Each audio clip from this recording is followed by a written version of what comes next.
Hello, everyone. We are back, and I guess today is just more like a general purpose mid to late summer. Here in the mid-south, summers tend to last for quite a while longer. We really don't see a reduction in temperatures until about mid to late October. But wanted to address some things that people have been pointing out that they're a little worried about. One of those things is going to be uneven growth. I don't think you should be worried at all about uneven growth. I think it's your plant telling you that it's all good. I'm going to show you some more examples of that. But really, this is just something to kind of show off these maples. Here's some more. These are the butterflies in the last garden walkthrough. And if you hold them in the shade, they keep a lot of that pink too. So it's just nice.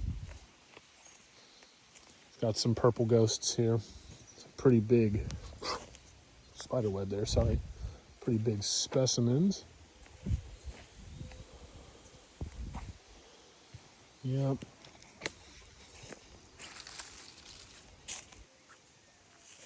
What is this guy? Yeah.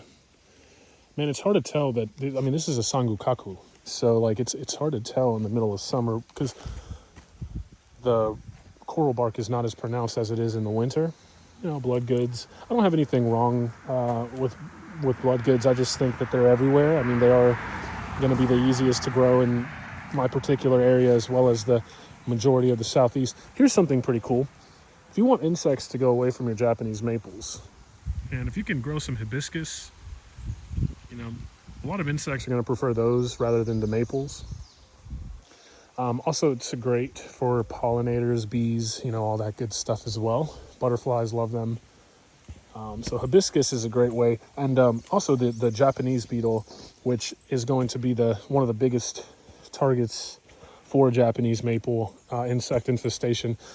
Japanese maples actually aren't really that high on the list of their food preferences. I believe they're about numbered like 10 or 11 or something like that. But hibiscus is number 4. So if you can plant hibiscus close to where you have your maples at, they will prefer to eat the hibiscus and stay away from your maples. So that's a pretty cool tip there. And I'm sure you can use other types of plants that they do prefer. These are getting a little bit sun scorched here, but again, nothing to worry about. Either that or it was a previous fungal infection that they cleared up. It's hard to tell at this stage just because, like I said, summer gets so hot. More of these paper bark maples.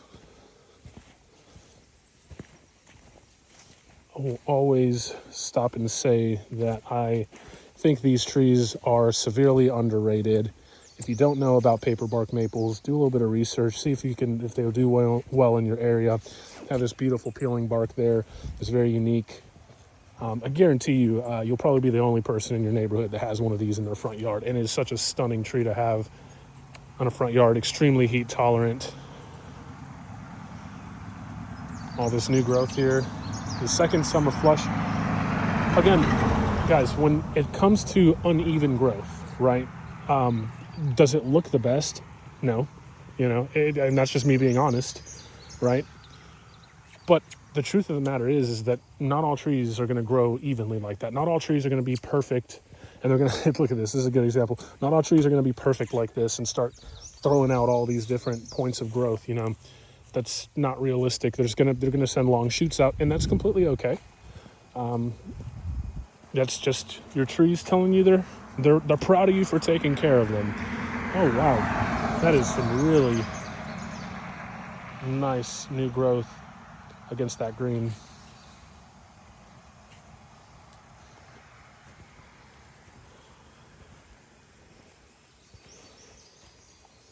Yep.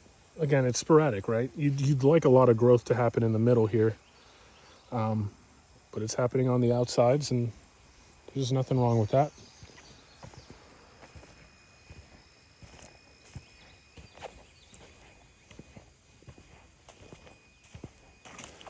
This is severe sun scorch. If your tree looks like this, wait till next season. Japanese maples can lose a lot of their canopy and still regenerate on next season. So even though this is looking really, really bad right now, and look again, I'll show you an example of what chronic leaf scorch looks like. This is not a fungal infection. This is not anything like that. This is leaf scorch. It's in way too hot of an area. Well, here's a good example of like a medium amount of sun scorch here. So you have the top canopy doing all right, but then you have these over here struggling. And if you want to find out if the branches are still alive, do a scratch test on them. If it's green, it's got a chance. If it's not, then it's roasted toasted. So yeah, there's some more growth there. And man, look at all those, I don't know if you can see them, all those butterflies around the hibiscus. Really cool. But yeah, like I said, just kind of wanted to address some things about that irregular growth that these tend to shoot off on their second flush, and address some of that sun scorch again, because it's like I feel that people are constantly worrying about the sun scorch in particular.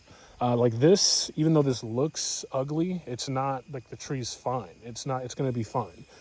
These trees need a couple of seasons to actually acclimate into their environment, whether it's a pot and you move its location, or whether it's a in-ground tree, they're going to take a couple of years to establish. But yeah, feel free to ask any questions. I'm happy to help, and I hope you guys have a great day.